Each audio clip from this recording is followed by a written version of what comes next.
in 1960, Nigeria held high prospects of becoming Africa's hub of political and economic development. The country has the largest population of black men on earth. In comparative terms, it has more educated people among other African countries.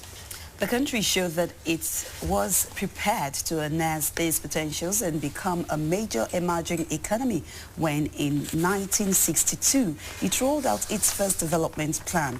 Between that 1962 and 1985, the nation had rolled 4 other development plans. But there was a paradox. As the country brought more plans, its economy seemed to fall back.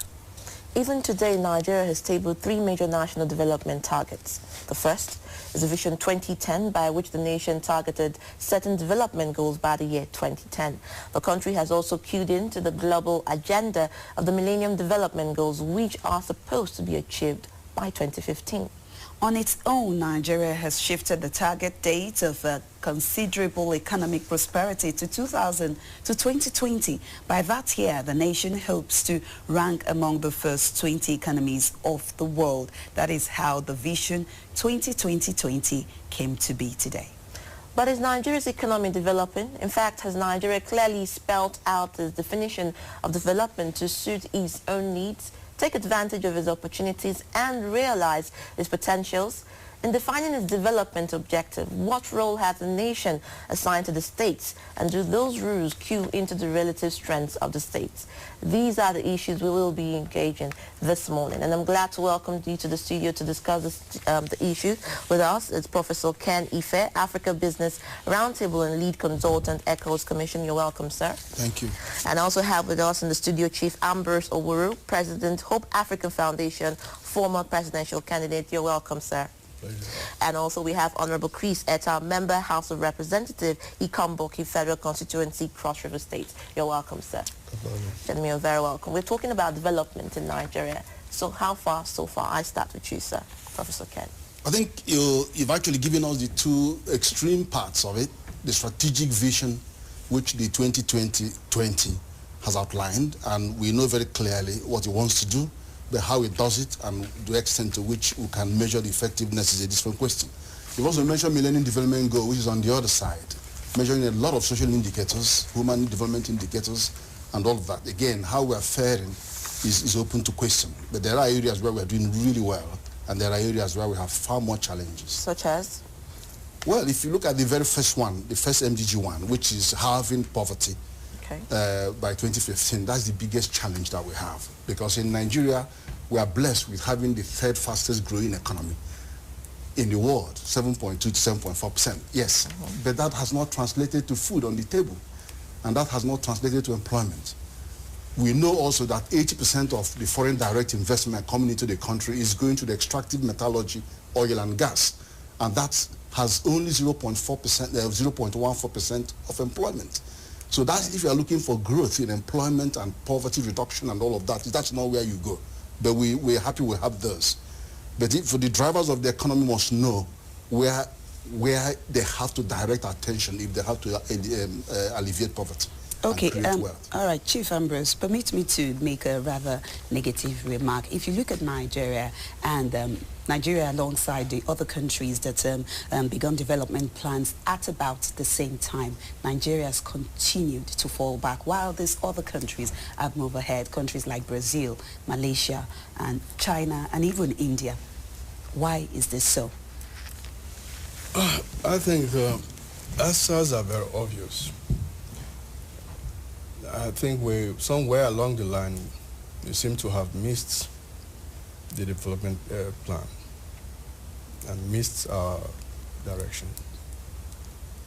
And majorly, I think the issue of leadership has been our major abatrus. We have had problem with leadership issue. Nigeria has not been able to produce what I call visionary leaders that could drive those plans. You don't just trust these things on anybody. This country is a big, big business.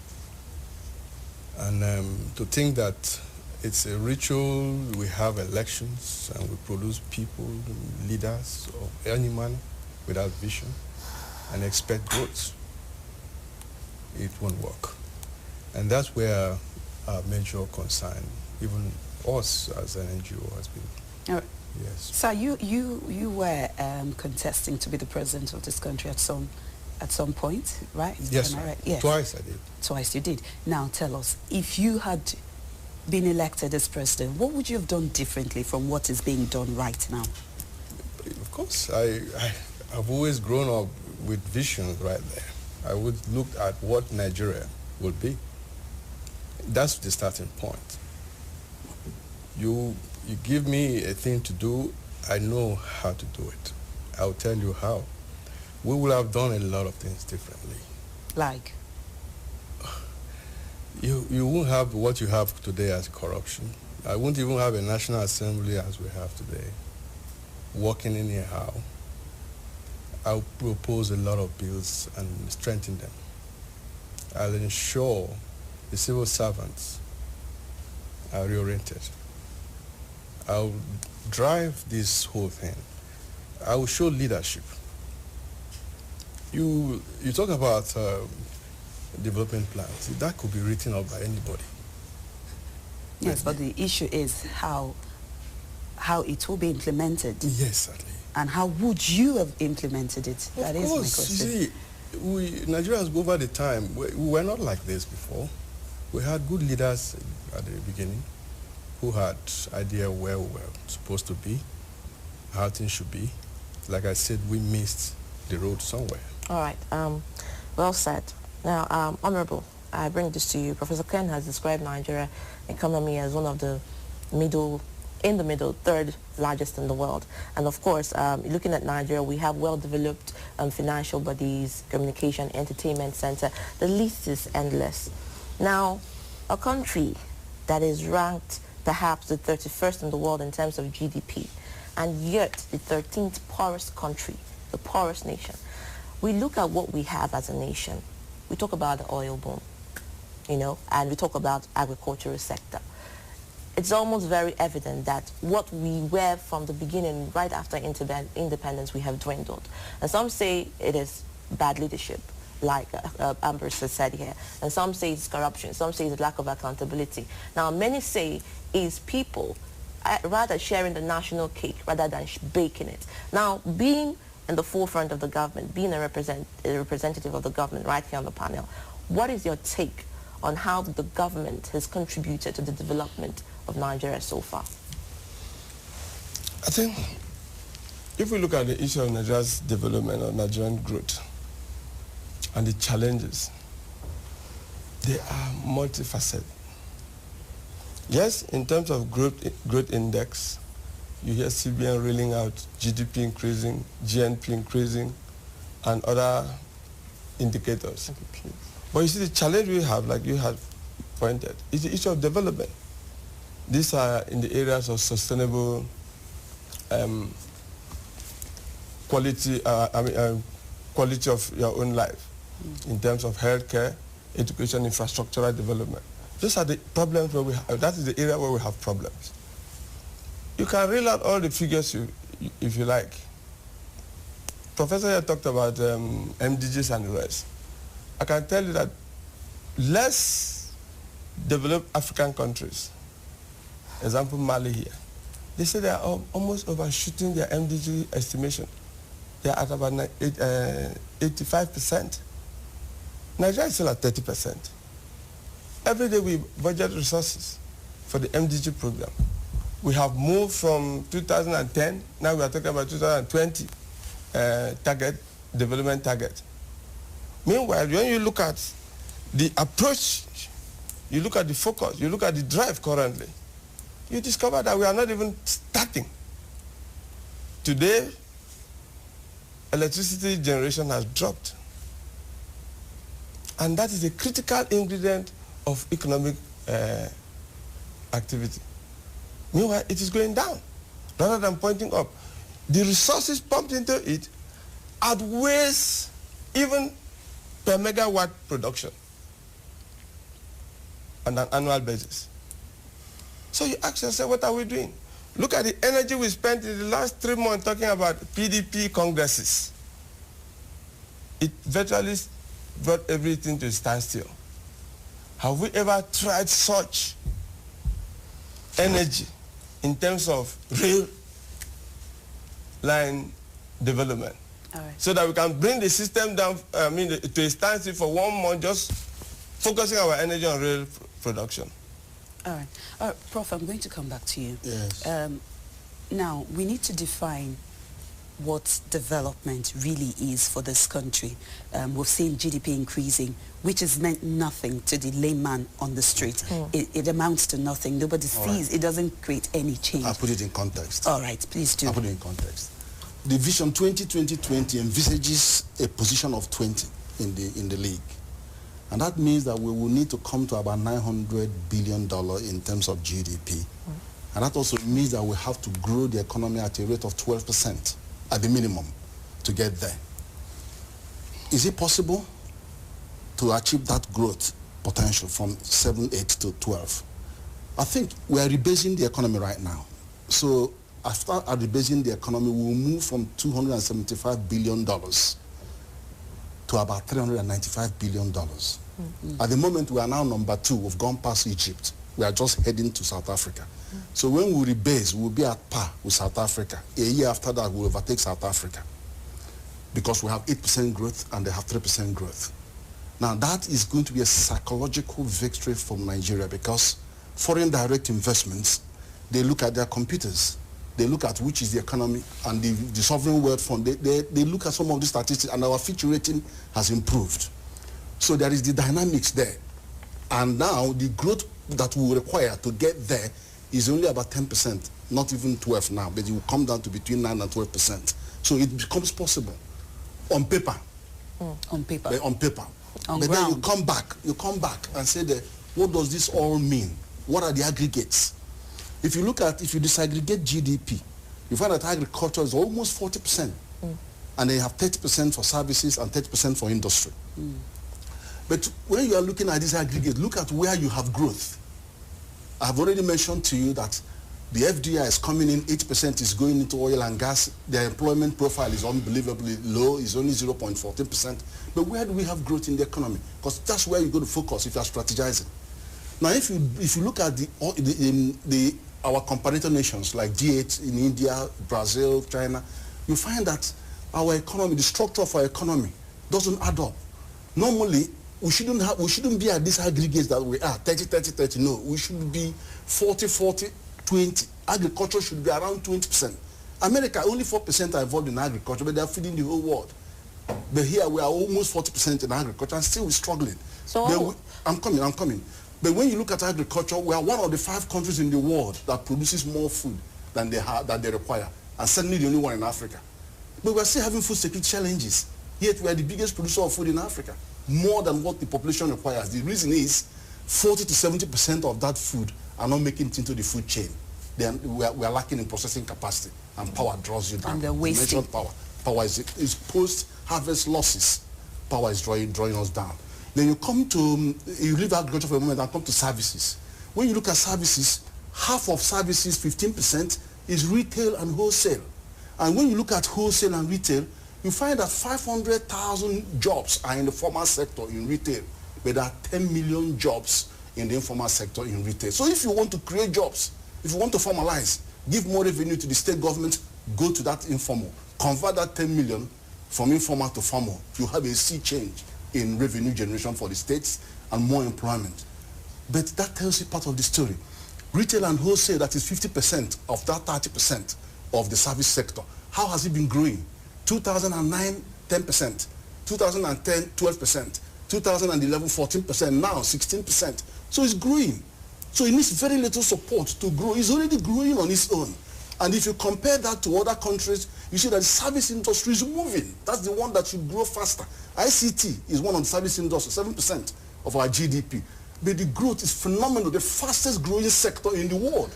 ICT, triple-digit growth in Nigeria. Nobody has boasted to double digits, even the Asian tiger economies. So what do we need? The government didn't put a penny in the ICT industry. They're pouring all that money in power. But the industry is the fastest growing. Have we not got lessons to learn? How about Nollywood? It's in services. $2 billion is lost every year to piracy. And then you see all our actors producing film and they are poor. They only earn 1 million naira in one film they produce. And where is the example? California. California is one of the 50 economies in America and the 4th largest economy in the world, bigger than the whole of sub-Saharan Africa. What are they doing? It's Nollywood, it's Silicon Valley, and maybe some wine in agriculture. But that is what has defined the size of this economy. So there's a tragedy in the country. Okay. And the tragedy is that this country has 40% of mineral wealth, material wealth, agricultural wealth in Africa, and yet it's failing to utilize those. Well said, Professor Ken. Now, Professor Ken has said that there's a tragedy in the country. And earlier asked by my co-anchor here, Tsunami, and she asked you, how would you have done better? And you said you would have made bills and, you know, you would have put up plans. Now, okay, let's bring it down to the present administration. What would you say they have done badly? What would you say has been misappropriated? Would you talk about badly defined plan, bodily implementation, or just external sabotage? How would you define the failure in the development? I think presently we are at a crossroad, because right now we don't even know if there's any plan on ground, and that's the problem. We are looking at government focusing. In Nigerian government focusing on real issues affecting the common man on the street. We talked about light to drive the economy, the industrialization as well. We've talked about job creation through, like he's talking about agriculture. I don't know how many people are employed in that sector. I don't see any mechanized agriculture in place. That would employ a lot of people, because economy would depend on what do you call a GDP, the income people earn, how the growth you are talking about, where is the yardstick? Does it have to do with the health improving, industries, more industries?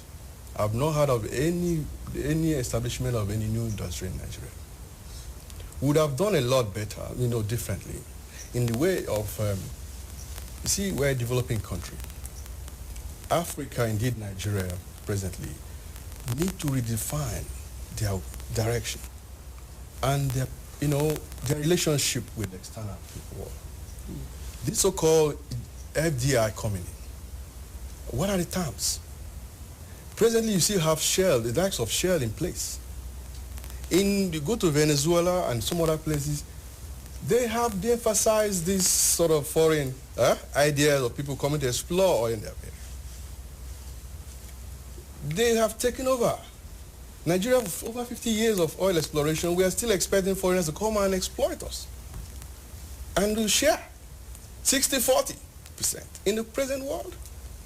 How do you expect to grow? And even at that, you don't have record. Recently we've had how even Shell cries about all, you know, theft.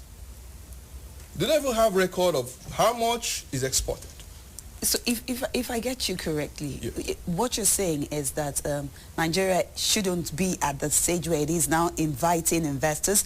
But over the years, the country, I mean, governing this country, those who've governed the country in the last 13, 14 years, it's been obvious that they haven't been able to harness the wealth and the resources of this country to achieve that. So if they have to invite investors to help them do that, is that such a bad thing? It's not a bad thing, but on what terms?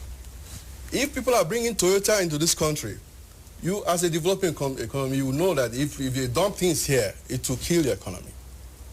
You go into partnership. You even create assemblies. You say 10 years of this, after that we take over.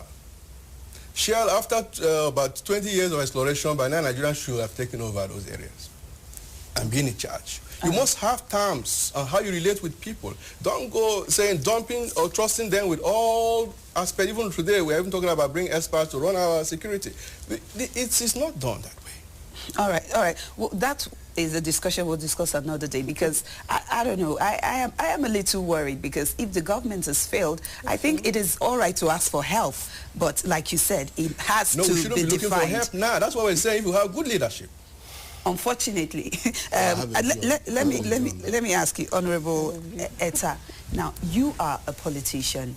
I asked Prof earlier to define what development in this term is. Now, when we had regions in this country, regions drove development. Each region drove its own development, and each region was said to have developed where, when there was the policy of derivation, you know.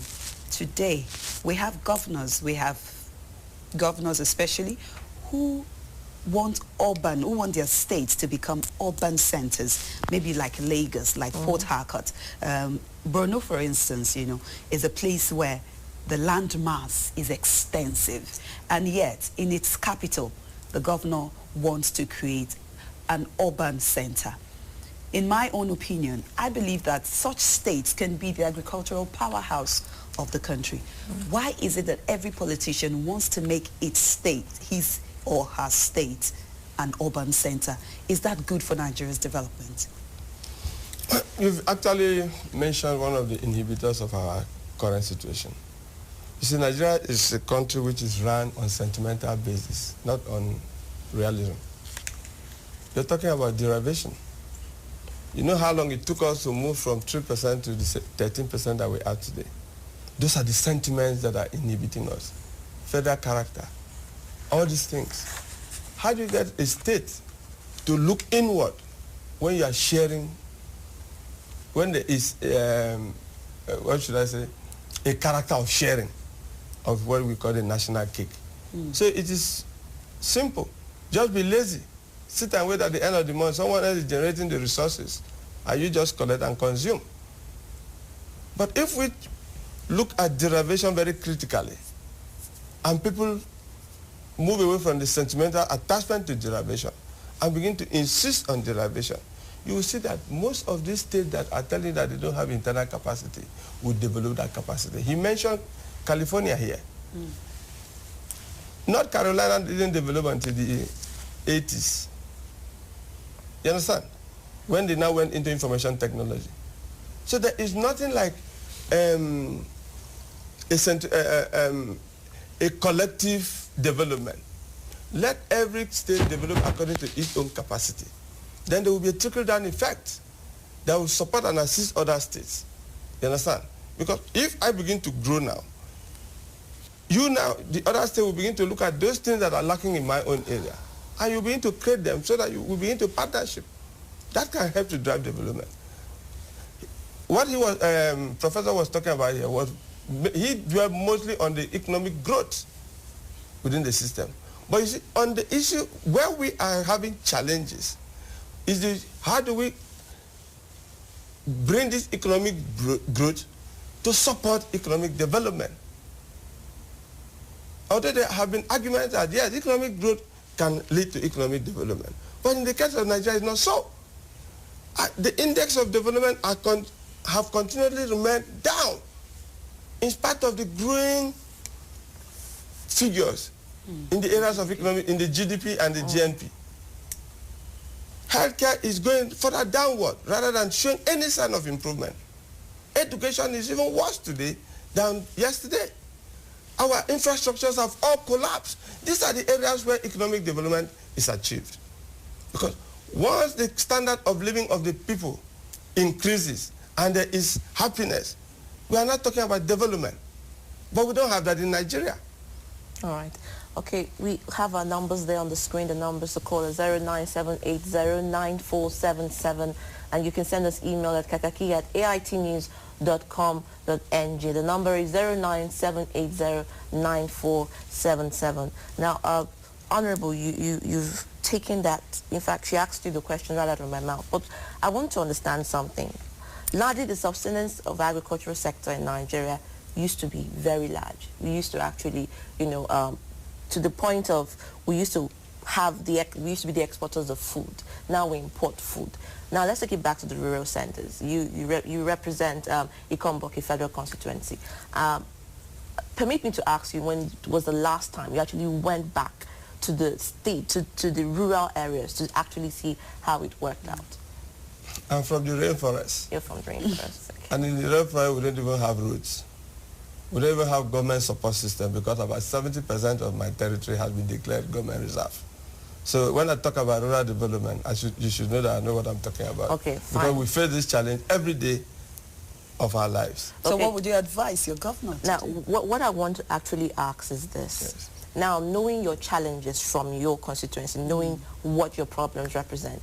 Now, people from your state where you represent say, okay, we want to move to the cities because that's where the job is. We want to move to the cities because we've been abandoned. We want to be urbanized because we feel that if we have all this reserve and we have all this, maybe the government will notice us and maybe there'll be some sort of, trade by barter. Now the question is this: what can be done to make even the government aware that those people within that area can be used to actually help develop their own economy? Let's leave Nigerian economy out of it. Your own state economy, which is Cross River. How can the resources be brought to them to be able to utilize what they have instead of sitting down and thinking that, okay, we sit on abject poverty?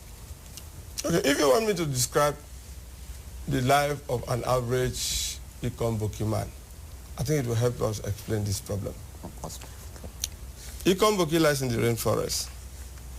And most of the land there has been declared government reserve land, which means now you have even taken away some of the economic activity that can sustain the people.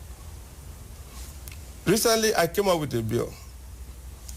The people are willing and ready to preserve the natural resources that are within that forest, because within their axis, because that helps in the human sustenance in terms of clean air. And you know, today we're talking about ozone and all that. Okay.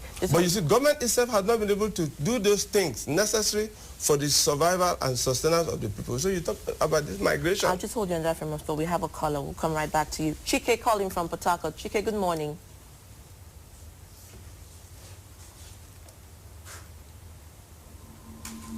Good morning, Chike.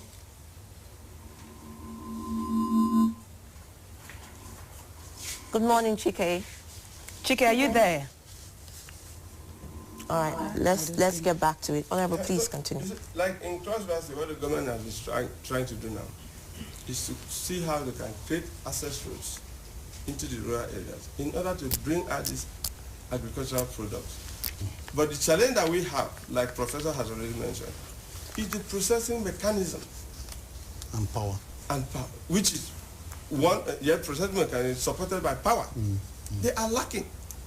So we have remained there at very subsistent level. And I need to come back on this. The urge to expand production is not there. If I now produce, the storage capacity is not even there. So the people just produce for today, produce just little, which they can just sell, buy whatever is necessary for them. But is urbanization the way out? The question is, urbanization is not a physical thing. Urbanization is emerges through concerted development initiative. Sure. You understand? Sure. Based on strong economic activity. But today we are just having drift into the urban areas, which rather than creating, rather than using that energy in production, we are rechanneling that energy into crime and other things. Why? Because the support systems are not there. No employment. Sure. And how do you create the employment? But you create employment through development, not through growth. All right. All right. Well, I think Professor. the reason I want to come back on him is that paucity of infrastructure has not given us the opportunity to see far beyond our nose. If you take, I did one work for ECOWAS, which is the strategic, a spatial development strategy. That's looking at ECOWAS as an aggregated model, as a single economic space. So I now had to design a strategic framework for implementing the private sector development. And I was looking for, I said, if you wanted to develop oil and gas sector in this region, come to Niger Delta. If you want to do coastal tourism, begin from Gambia. If you want to look at film and that industry, come to Nollywood. So I was looking at the strength of in the whole of West Africa, forgetting which country is in there, but looking at the space. In the case of Nigeria, If you take power, the design of power in the country had rural connectivity in mind. So you could see the poles and all the things running across everywhere. And so you can understand why 50% of the power is lost in transmission. There is no industrial strategy behind that configuration. So you can't find that if we plan that gas will go from here to support this NIPP project to produce it, and then the industries will dot around this corridor. And you don't even have a strategy for utilized power, that those who are producing can be guaranteed a certain 6 hours in the night so that the workers can go in the night and work and produce, and when you are sleeping, they are working. So you don't have all that. And so the biggest challenge is that you come into the factory, you do not know when power will come, they'll bring it, they'll cut it, so you are wasting your manpower. And then they destroy all your engines because you don't know. They come, take it, they bring it, the engines are bomb. Many of them come from China. So, you know, these are configuration problems because of the way the infrastructure has been structured or have lacked the structure. But that's the only power. We have our road network. Look at which I was talking about. If you don't have all this infrastructure designed to meet people at their point of need, then people will have to move away to a city where they think that they can meet their needs. All right, Prof. But I'm coming somewhere.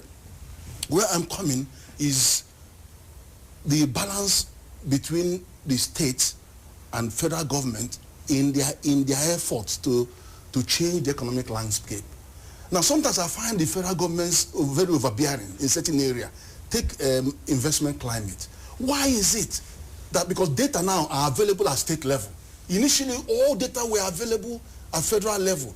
Human Development Index, World Bank Doing Business Indicator, they're all available at federal level. So we don't know what we can do. But now that we have it at state level, you can see wide variability in the performance of the states in attracting business, in keeping business, in reducing the cost of doing business, in making it easy for businesses to set up and start up. And it's unbelievable when you see the figures. Why is it that Gombe is #1 in the whole country on the ease of setting up a business? And what are the parameters involved? The ease of registering a business, the ease of obtaining a construction permit, the ease of registering a title, your document title, and then how long it takes to litigate around the title. And then you ask yourself, what is the role of federal government in all of those? If these are the ones that are critical for people to start business in a state and keep their business and not go away, why don't you let the states lead in making sure that the environment where they are is pro-business and is helping business to start and support? And they're living. Many of them are living. And then you come again, why do you want to spend your resources in attracting foreign investment when they know you already? These guys know what businesses are going to happen in the country and where they're happening. And you know that 80% of those investments anyway are going to oil and gas. You don't need to advertise oil and gas because they can advertise themselves. But focus on how you can support the states to take control. And then there are areas where federal government needs to do something. And that is the cost of running business. The cost of, not the cost of importing and exporting. Now, the cost of transaction costs is between 5 to 15% of overall trade volume. Nigeria's import and export trade volume is $110 billion. So over $25 billion is lost in transaction. Why is that? And when you lose that kind of money in transaction, can you imagine Nigeria borrowing $25 billion a year? Everybody will be crying. Everybody will be jumping up and down. But that is the punishment that is being meted to industry and businesses. And that's why your food, your whatever you produce in the country is not competitive. You can't sell them. All right, Prof. You know, it's cost. Chief Ambrose talked about calling in for investors earlier. But I think we'll have a call first. Let's take that and then I'll ask this question. Damson is calling us from Abuja. Good morning, Damson. Yeah, good morning. I just want to make a little contribution. Hello, Damson. Are you there? First of all, let me ask.